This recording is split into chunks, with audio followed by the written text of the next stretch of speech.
Today I'm going to talk on waste disposal. Okay, so the waste disposal.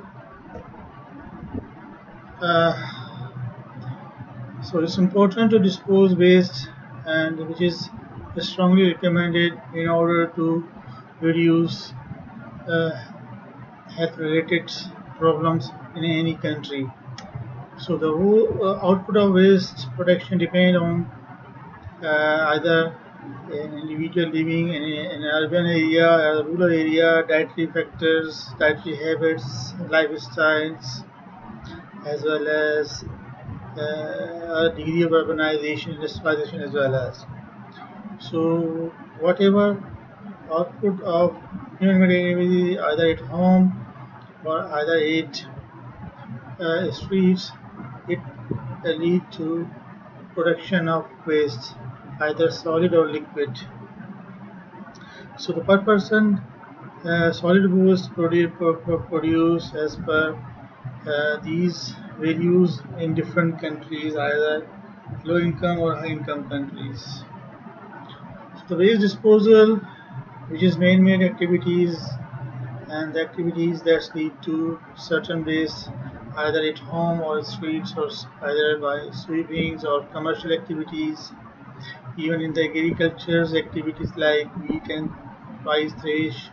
So that is considered to be the solid waste, and it is maybe dust, fish, vegetables, paper, metals, glasses, okay, the dead animals, sludge, as well as from the sewage treatment plant as well. So there is a generation of waste, as then there is a collection, and then there is transporters, and then the finally disposal of waste. So waste is considered to be health hazards. If we allow to accumulate, it may lead to certain problems. For example, decompose and fever fly, vector, breeding mosquitoes, breeding, etc. It attracts rodents, mice, or cat, dogs, etc.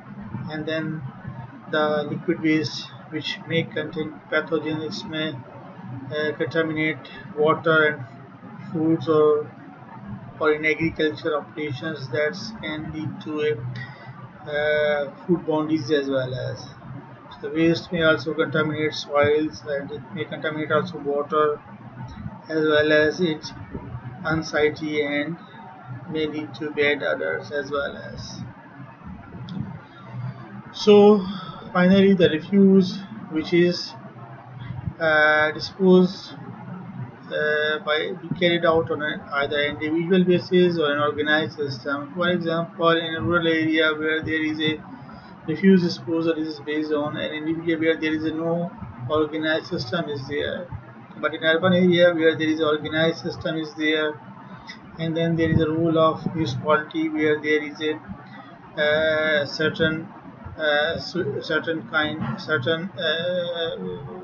system, certain organized system is there in order to collect and transport and finally dispose this refuse as well as. But at individual level, at home there is a storage, and then there is a transportation, and then there is a final dispose of this waste as well as.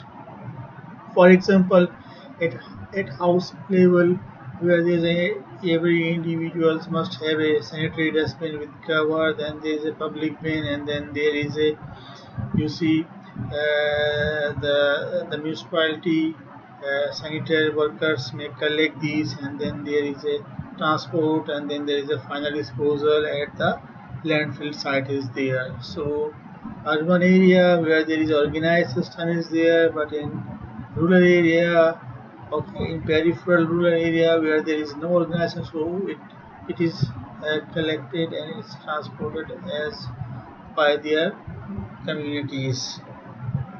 So the methods of refuse disposal, either there is a manual pit is there, burial, incineration, dumping, or sanitary landfill site is there. So depending on urban or rural areas, there is a methods of refuse disposal is there. For example, in urban area where there is a sanitary landfill system is there, and then there is a open dumping at the outside of, or at the really far outside.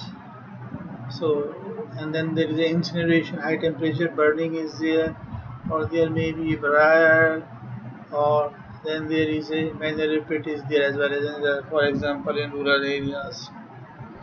So there is certain kinds of reasoning liquid. This excreta, so excreta is with a mixture of both feces and urine is there. So it's it's a way to transfer these feces and urine, and there is a way of disposal these feces and urine. So this is the excreta may transmit these diseases, for example, cholera, typhoid, or hepatitis A or E. If these feces, infected feces or infected urine may come in touch with the water, or it may transmit this infection to human as well. So certain kinds of bacterial, viral, and protozoal diseases are there. So method of excreta disposals are, so improper excreta disposals carry many health hazards, as I told you already. So rural and urban areas where there is a method of excreta disposal, for example, in rural area where there is a organized system or there is no underground pipings is there, so there is a ways of excreta disposal. For example, an individual who do this services for collection of these excreta or feces, and then there is another method where there is a borehole or pit latrine is there, okay, and then there is a maybe some kind of lines are there.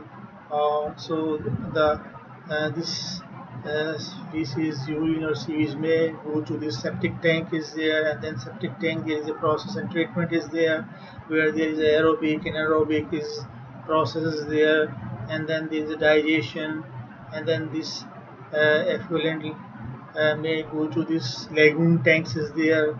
So lagoon tank is more important, especially in rural areas, okay, where there is a this water make naturally processes there. So the pit latrine, borehole latrine, deep trench or shallow. So this kind of unsevered area, for unsevered area is there. You can see the type of way or type of method to dispose this excreta. For example, in urban slum, seaside areas, you can see there is a way they make these kind of latrine by their own. So there is no organized system, but in urban areas where there is a sanitary latrines are there, okay. Then there is a method of excreta disposal in an urban area where there is a system of sewerage. So there is a underground pipes are there which collect and transport human excreta and wastewater, okay, from homes, okay, and then this lead to the place of ultimate disposal is there. So sewage and sewage is more important to differentiate sewage, which contains solid and liquid excreta as well as, but the kitchen or after shower or bath where does not contain human sky, this is called sludge is there. So sewage treatment plant is there, okay. So collection and finally treatment of the sewage in either primary or secondary is there. At primary level there is a screening is there, okay. So sewage may in contact with certain kinds of screening, and then where there is a large woods or leaves etc. Doesn't allow to go into the treatment part. So gut chamber is there, gut chamber where there is settlement of heavy solid is there. Then there is a sedimentation tanks is there where there is a settlement of suspended solids are there. Then there is a process is there, next process there, and then the finally organic matter settle down is there. And then this may lead to biological treatment, bacterial, aerobic, anaerobic, Okay, aeration tanks is there, then there is the sedimentation there, and finally this disposal of effluent is there. So you can see there is a sanitation barrier is there, sanitation barrier where there is a hand wash or and then there should be no flies, okay, safe water, and then uncontam- these barriers can interrupt the chance of transmission of fecal borne diseases there. Then we come up to the water. So water is important for life. Without water, there is no life. Okay. So water is important for life, which may be used for physiological needs. Okay, for body need, domestic needs. Okay, for household activities in kitchen, etc. Irrigation purpose to supply water in agriculture. For land cultivation is there. Food production is there. For firefighting. So these are the uses of the water. For human purpose is there. Even the water can be used for hydroelectric power production is there. Okay, so you can see the most of the water is the sweet water. Okay, most of the water is the salty water. Okay, then the rest is 3% is use the sweet water is there. So water is in liquid. If the water is contaminated with the pathogens, it may lead to diarrhea, typhoid, cholera, etc. So the safe drinking water is more important. Okay, safe drinking water, that's maybe one of the element of the primary PHC element. So waterborne disease, waterborne disease, water bees, and water insect diseases are there. So water insect disease where there is, for example, the mosquitoes stay on stagnant water, and then stagnant water where there is a, you see the breeding of larvae is there, and then there is a mosquitoes are there. So water insect disease may be the malaria. Okay, it may lead to malaria, water-based disease. Okay, just like you see schistosomiasis is there.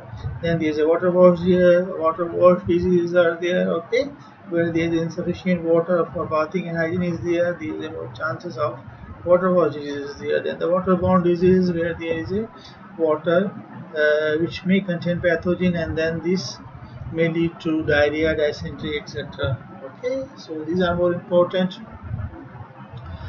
So availability of water at urban and rural areas, the rural areas where there is a river, okay, lakes is there, okay, so and the seaside area where the sea water is there, so then there is a rural area where there is a well, spring water. Okay, so the surface and groundwater or the sea water, well, spring or rainwater is there. So in rural areas where there is a no, maybe there is they may use this surface water. Okay, or the other source of the water, maybe the underground water is there. But in urban areas where there is a organized system or water pipe system is there, but maybe in a household there is a way to purify of this water either by boiling or by aiding of chlorine tablets or either using domestic filters, etc. But at large scale there is a way to treat or way to purify this water by water filtration or water treatment plant is there. So the raw water, which is a sweet water, which may come into contact with this water treatment filtration plant is there, and then there is a steps or stages are there. First there is screening of raw water is there, where there is a removal of wood or leaves, etc. is there. Then there is a water stay at aeration or storage tank is there, and then there is a coagulation addition of alum, and then the flocculation is there, sedimentation, then there is a sand. Okay, the slow sand and rapid sand filtration system is there. So slow sand and rapid sand filtration is there, depend on the system. Conventional water treatment filtration plant is there, and there is the addition of this chlorine, sterilization of water is there, and water is supposed to be safe to for drink, and it is finally disposed to distribution of water is to consumers as well as. So this is all about your waste disposal. and then you can read in detail with Elias Park book, Community Medicine, as well as Park Choose of Preventive Medicine. Thank you very much.